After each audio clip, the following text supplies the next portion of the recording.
Je suis Kolo Bamba, le fondateur de l'unité visitée. Ça s'appelle Civim Tropique, la société ivoirienne de l'industrie du manioc et des produits tropicaux.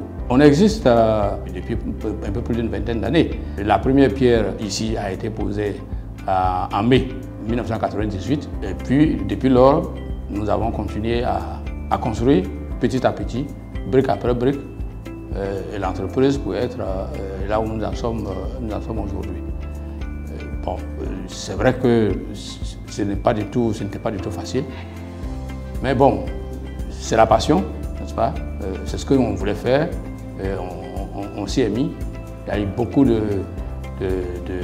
péripéties, mais nous jugeons tout ça de très positif finalement, parce que pour nous, l'objectif, c'est de réussir à créer une entreprise, c'est-à-dire de faire partie des modèles, n'est-ce pas, que la Côte d'Ivoire, depuis ses premiers dirigeants jusqu'à aujourd'hui, la Côte d'Ivoire, que ces dirigeants-là essayent de promouvoir, que les jeunes Ivoiriens s'engagent à promouvoir et à créer des entreprises.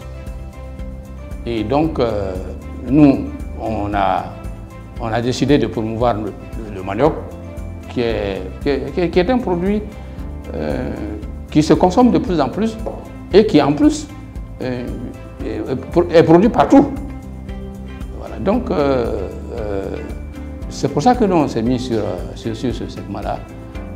C'est vrai que ça a été très difficile parce que nous l'avons fait sur fonds propres.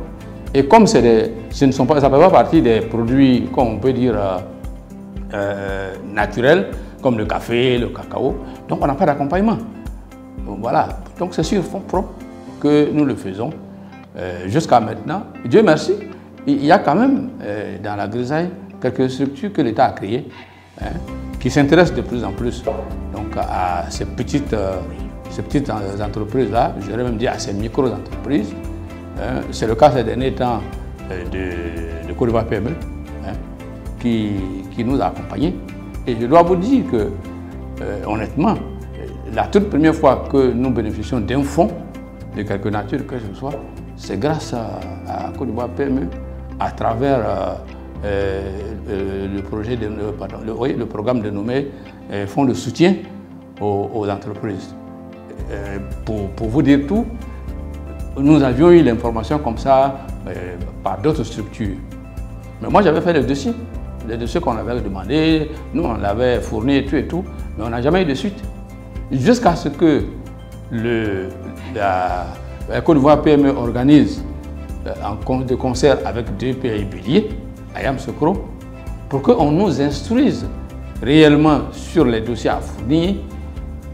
Et il y a même un agent de Côte d'Ivoire PME qui est venu ici s'enquérir directement de nos difficultés et faire le diagnostic ici. Et c'est grâce à ça que nous avons pu avoir le fonds. Et ça nous a énormément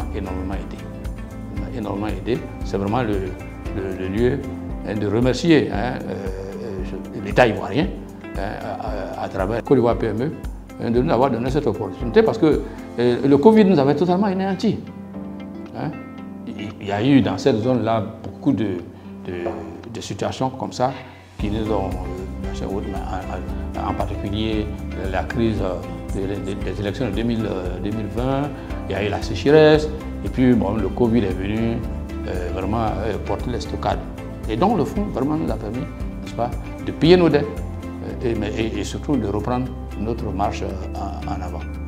Et donc je voudrais que vous soyez notre interprète auprès de la direction générale de Côte d'Ivoire PME pour dire toute notre reconnaissance. Et évidemment, comme on le dit, c'est grâce un peu au DPI Bélier, n'est-ce pas, donc, qui non seulement nous accompagne en termes de renforcement des capacités, mais c'est justement dans cet accompagnement-là, dans cet élan d'accompagnement-là, que la Côte d'Ivoire PME effectivement a été introduite et qui nous aide aujourd'hui. Avec tous les séminaires qui sont faits, évidemment, on ne peut pas dire qu'on n'en tire pas, on ne tire pas profit de l'intervention de ces deux structures-là. Voilà. Donc maintenant, ce matin à l'atelier, on parlait justement du CPC. Voilà encore l'une des actions salvatrices du DPAI Bélier qui permet à ces structures-là de venir vers les entrepreneurs. À l'époque, c'est nous qui allons chercher les informations.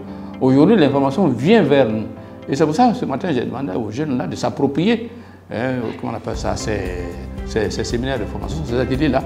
Parce que nous, les plus anciens, entre guillemets, on sait qu'au départ, ce n'était pas gagné.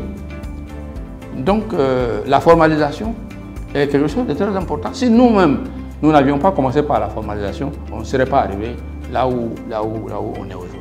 La formalisation appelle justement à des sacrifices, à des responsabilités, mais la formalisation, évidemment, a d'énormes avantages. Voilà. Ça, là-dessus, je pourrais le témoigner, parce que c'est grâce à la normalisation que nous aussi, on est arrivé justement à tenir jusqu'à aujourd'hui et à construire notre entreprise jusqu'au stade où on en est.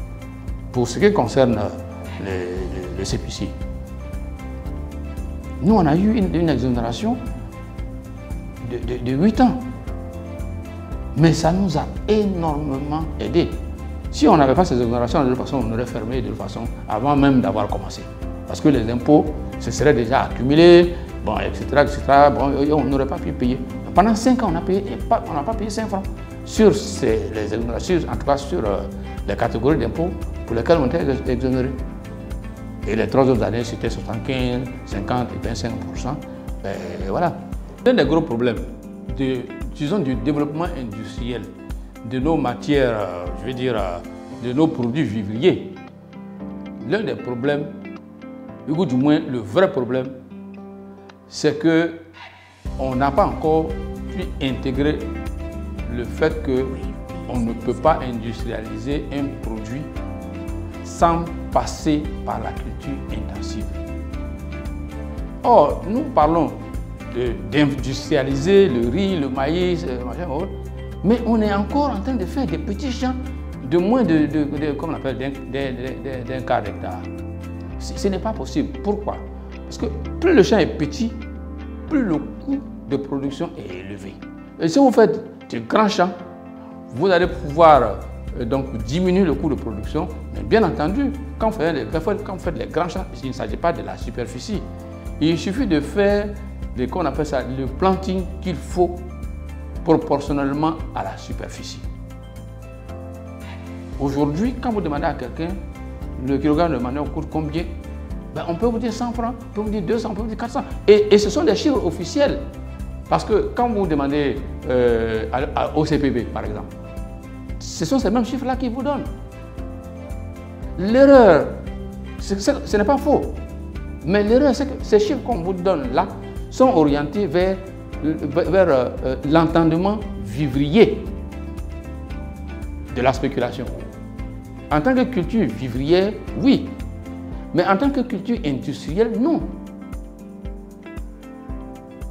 La culture industrielle doit se faire de manière à ce que le coût de production de cette matière-là puisse baisser. Pour que l'industriel qui achète et qui transforme puisse avoir des produits compétitifs sur le marché. Comment vous voulez que nous soyons compétitifs sur le même marché avec les Asiatiques, les Indonésiens en particulier, qui achètent des kilogrammes de manioc, pour ne parler que du manioc, qui achètent le kilogramme de manioc à 15 francs. Là où nous l'achetons, minimum 100 francs, 125, quand on n'a rien fait, c'est 50 francs. Mais quand 50 francs, vous n'en trouvez pas. Vous voyez? Pourtant, ce sont des situations que les gens connaissent. On ne peut pas être compétitif sur un marché avec un prix 3 fois plus élevé. C'est valable pour le manioc, c'est valable pour le riz. Vous voyez, nous tous, on est tous des consommateurs de riz. Vous voyez bien que le riz produit localement coûte plus cher que le riz importé. Mais l'explication est là. Le coût de production est élevé. Mais parce que justement, la production ne tient pas compte de l'itinéraire technique. Je vous dis, pour le cas du manioc, 1 hectare de manioc planté, je vous fais grâce de toutes les conditions de machin, labour et tout et tout. Un hectare de manioc planté doit comporter 10 000 pieds. Je dis bien 10 000 pieds. À supposer même que ça ne donne pas très bien et que, ou bien, bon, il y a peut-être la sécheresse, il y a peut-être quelque chose de problème, et que vous avez même 75%, ce qui n'est pas un bon résultat, hein? 75%, ça vous fait quoi? Ça vous fait 7500, c'est ça non? 7500 pieds. Faites le calcul rapidement. Si un seul pied ne vous produit que 2 kilos, ça fait combien de tonnes? Quand vous faites la multiplication rapidement, vous êtes à 30 tonnes. Vous comprenez? Ça veut dire que les 30 tonnes dont on parle, ça ne peut même pas être la moyenne. Ça devrait être le minimum. Mais je peux vous dire aujourd'hui, allez partout, demandez aux gens, ceux qui sont capables de faire même 15 tonnes à l'hectare. Il y en a très peu. Mais tout simplement, ce n'est pas les variétés. Toutes les variétés que les gens dont on parle, qui ont été vulgarisées, machin, sont des variétés, de très bonnes variétés, qui ont un bon rendement, machin. Mais le vrai problème, c'est le manque, le non-respect de l'itinéraire technique. Tout le reste, bon, il faut apporter l'engrais, il faut apporter le machin, tout le monde le fait. Mais l'itinéraire technique. Donc ça, et partout où nous sommes allés, en tout cas, depuis que je participe aux différents ateliers, je n'ai pas encore vu un seul atelier, n'est-ce pas, qui ait mis le doigt sur cette question-là, alors que c'est celle-là qui est la question fondamentale. Faire en sorte que les gens puissent produire plus, pour réduire le coût de production et donc réduire le coût de vente de la matière première et permettre à l'industrie de se développer. Une industrie qui n'est pas compétitive ne peut pas se développer. Agence Côte d'Ivoire PME, accompagner l'avenir.